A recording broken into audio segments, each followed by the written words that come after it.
The papyrus, putting on my table every month. I don't wanna be sad. Don't even try to hide it. No, I don't wanna lose it. And you say how it is, it's so inviting.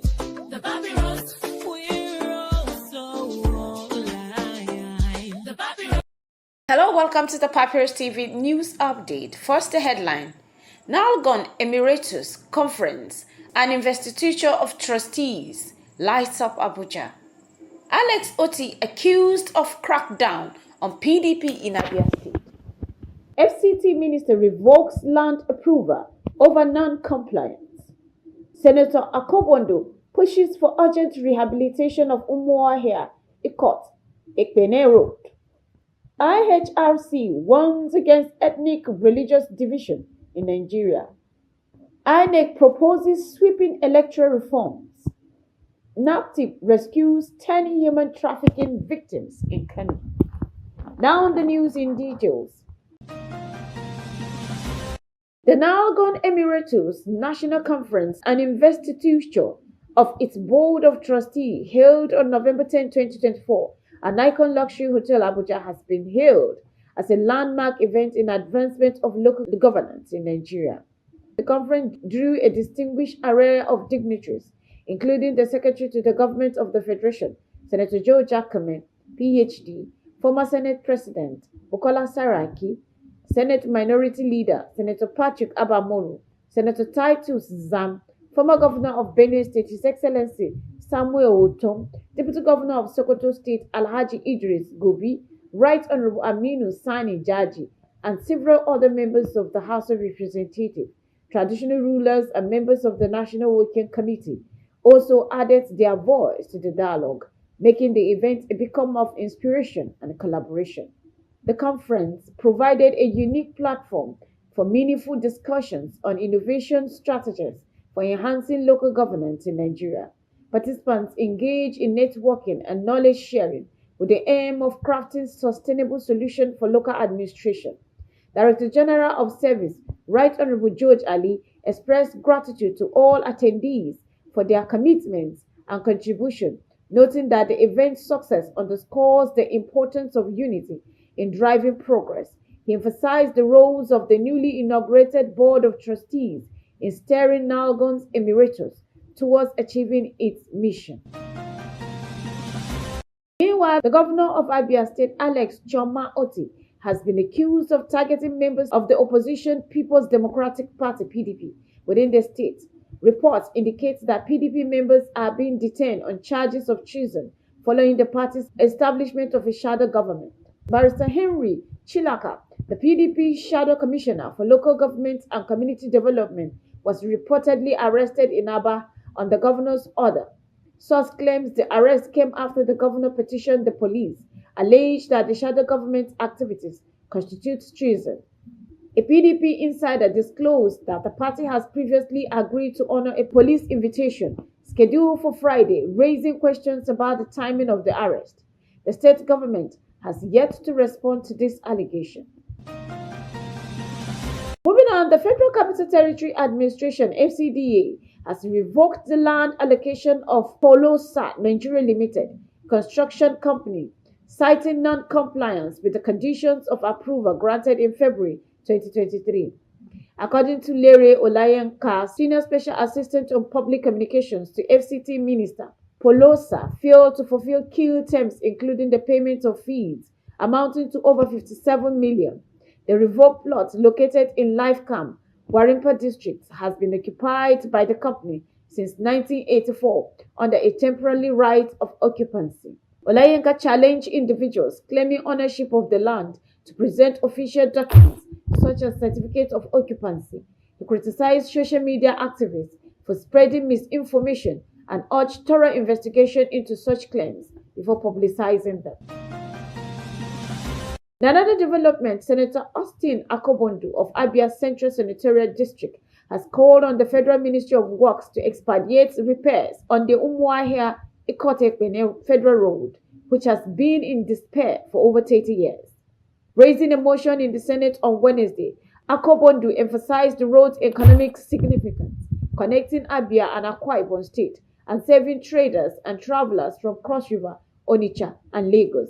He lamented the road's worsening condition, especially during the rainy season, which has made it nearly impossible and heightened insecurity in the region. The Senate resolved to urge the Federal Ministry of Works to allocate funds for the road's rehabilitation during the dry season. Mandate the Senate Committee on Works to investigate the delay and report back within 2 weeks.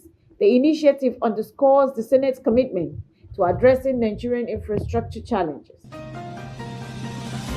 Moving on, the International Human Rights Commission, IHRC, has sounded an alarm over the deepening ethnic and religious division threatening Nigerians' unity and stability.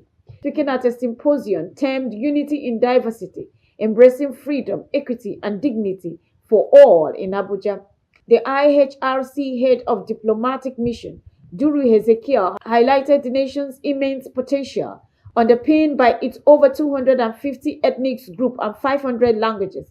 However, he lamented that these unique attributes have yet to be fully harnessed due to divisive forces undermining progress.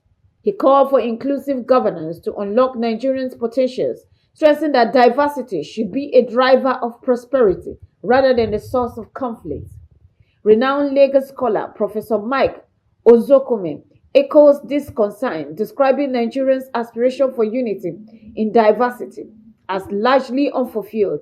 He criticized systematic challenge such as ethnic nepotism, underrepresentation, and institutionalized discrimination.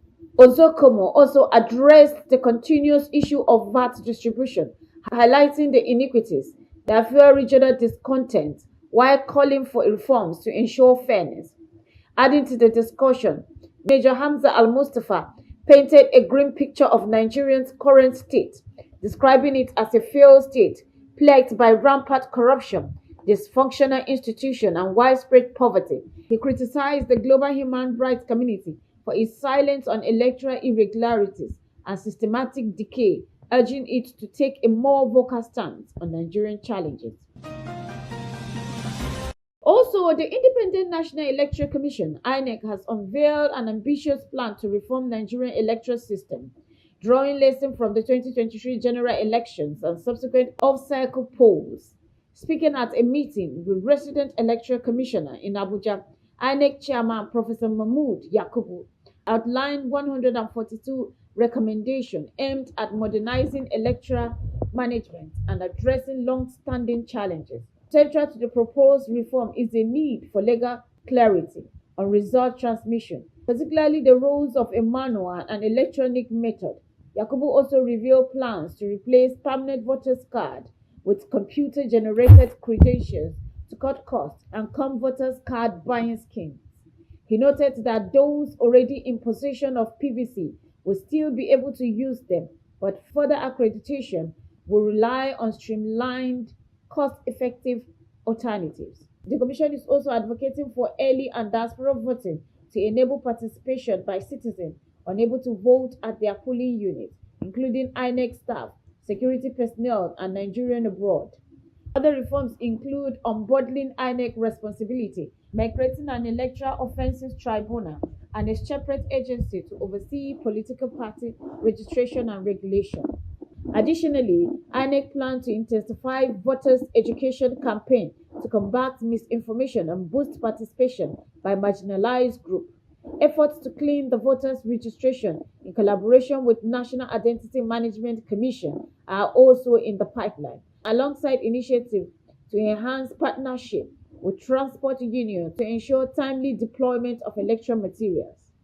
Professor Yakubu affirms that this recommendation, documented in a comprehensive report, will soon be made available to the public. He urged resident electoral commissioners to engage with the report and contribute to building more efficiency and inclusive electoral system. Finally, the Kano Zonal Commander of the National Agency for Prohibition of Trafficking in Persons, NAPTIP, has taken custody of 10 victims of human trafficking rescued by the Nigerian Police Force in Kano.